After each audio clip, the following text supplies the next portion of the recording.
For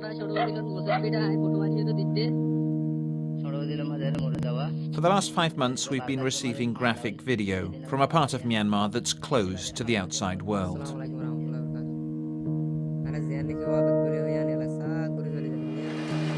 The Burmese government wants to keep what's happening secret.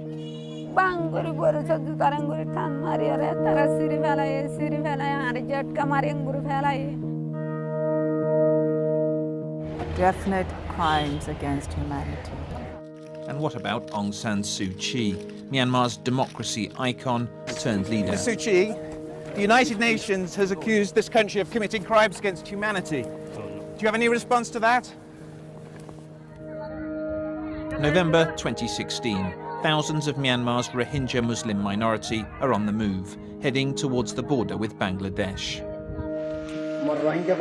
They're fleeing a conflict that flared again when this group of Rohingya militants attacked police checkpoints, killing 9 officers and seizing guns and ammunition. The Burmese response was to close the area, and the army began what it called clearance operations. Civilians as well as militants have been targeted. Unable to reach the conflict area in Myanmar, we've come next door to Bangladesh to try and work out what's been taking place. There are now more than 70,000 Rohingya sheltering in makeshift camps along the border. They've been called the world's most unwanted people. Back in Myanmar, they're the lowest of the low, denied citizenship and widely seen as illegal immigrants who belong in Bangladesh. This is Mohammed. He says he left his village in November when it was attacked by Burmese soldiers. But his elderly father was too frail to flee. Baba ke mara gese guli korchilo. He dekchi dur theke daraya dekhchilam. Amar poribar sathe ke bolna ei kotata ajke bolchi. Amar poribarke bollam onno parat ache eita bollam. Ajke bolchi amar baba mrityu hoyeche.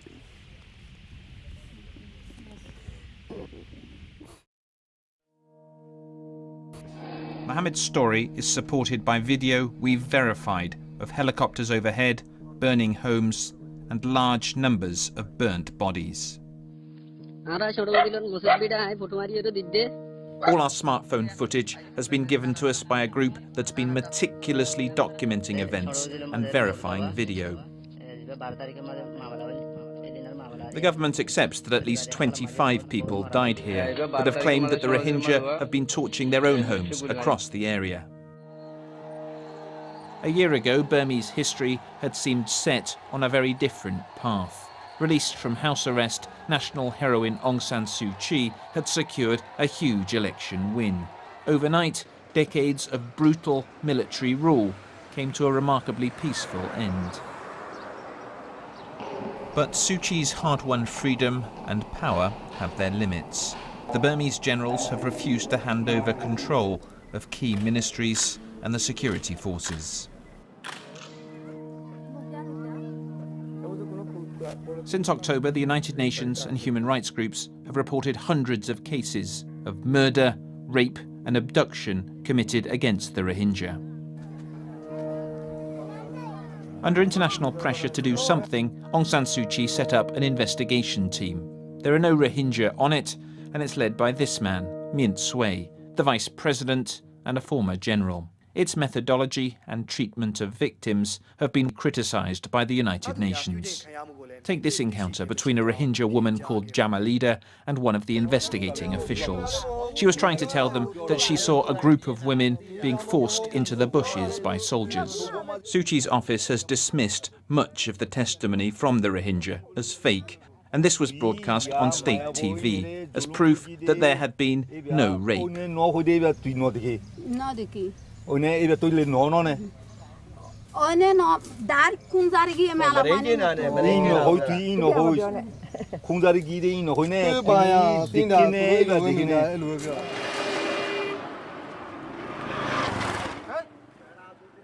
We tracked down Jamalida to a refugee camp in Bangladesh. She told us that she'd spoken to the investigators after being promised she'd face no reprisals.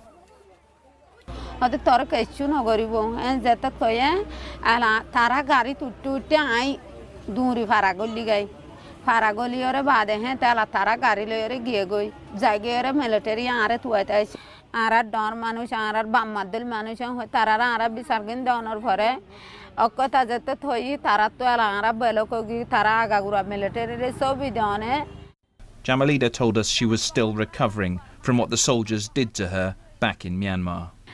দিলা bodies জুতা বদলি গা দি দিয়া bodies গা দি দিয়া বাঙ্গুরি বড়ছ জুতার আঙ্গুরি টান মারি আরে তারা সিঁড়ি ফেলায় আর ঝটকা মারি আঙ্গুরি ফেলায় Blocked, just like us, from the conflict area in Myanmar, human rights experts have also been speaking to the refugees. At the airport, United Nations envoy Yang Hee Lee told me she was shocked by what she'd heard. Definite crimes against humanity. Committed by the Burmese army against the Rohingya? By the Burmese, by the Myanmar military, border guard, or the police or the security forces. Crimes against humanity is obviously very serious. How much responsibility should Myanmar's leader, Aung San Suu Kyi, bear for this? At the end of the day, it is the government, the civilian government, that has to answer and respond to these massive cases of horrific torture and very inhumane crimes they have committed against their own people. The area where these crimes took place is remote and under military lockdown.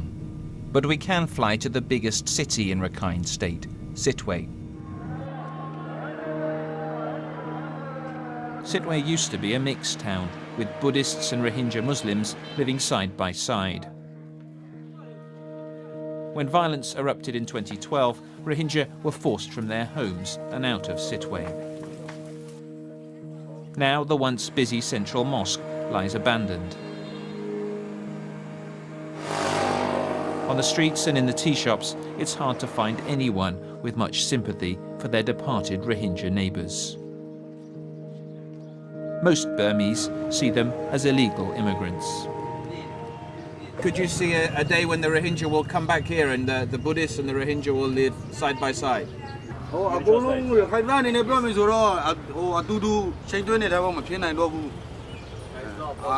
No. What is the solution to the problems here?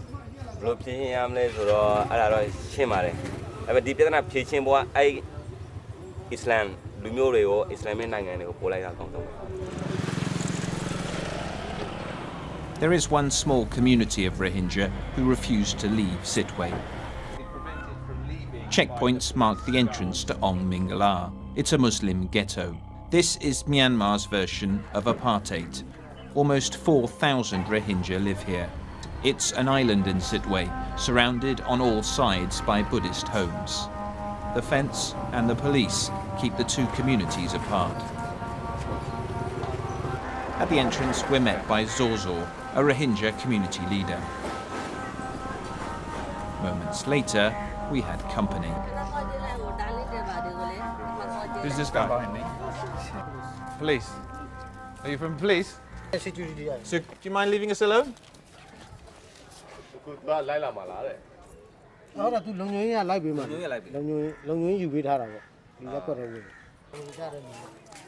Are the secret police always inside the camp?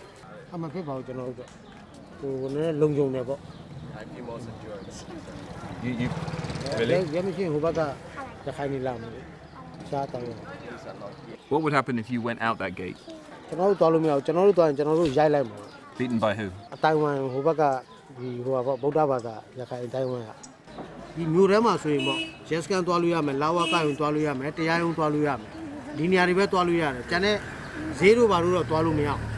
Every other day there's a list given to the police, and then those people who are on the list are allowed to leave, and there's an escort organised by the police to protect the Rohingya when they go out of here so that they don't get attacked.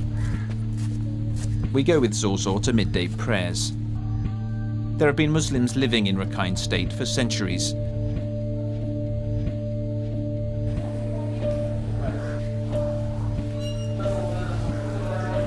This mosque dates back almost 140 years.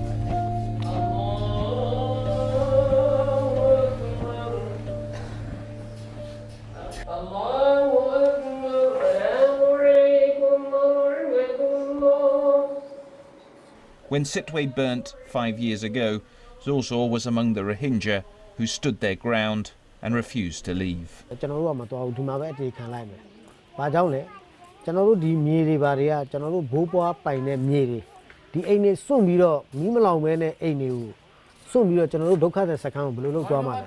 Were you expecting Aung San Suu Kyi to be more sympathetic to the plight of the Rohingya?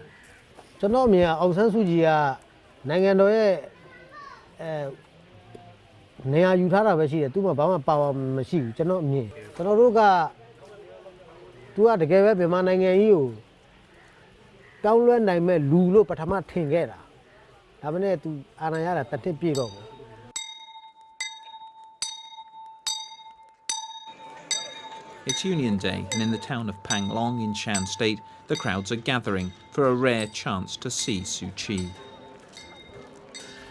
This event is something of a sham. It's celebrating Myanmar's ethnic diversity, though the country has, in fact, seen decades of war between the army and rebel groups from ethnic minorities.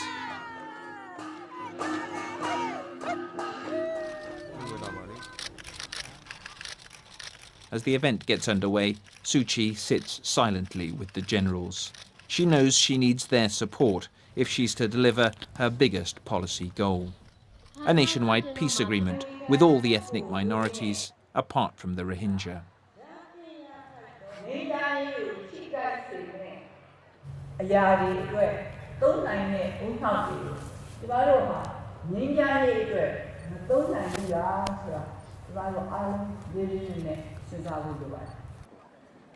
Since she came to power, all our requests to speak with Miss Suu Kyi have been rejected.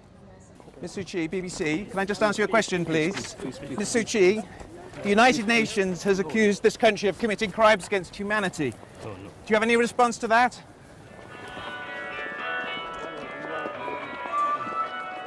Wait, she just doesn't like people putting difficult questions to her.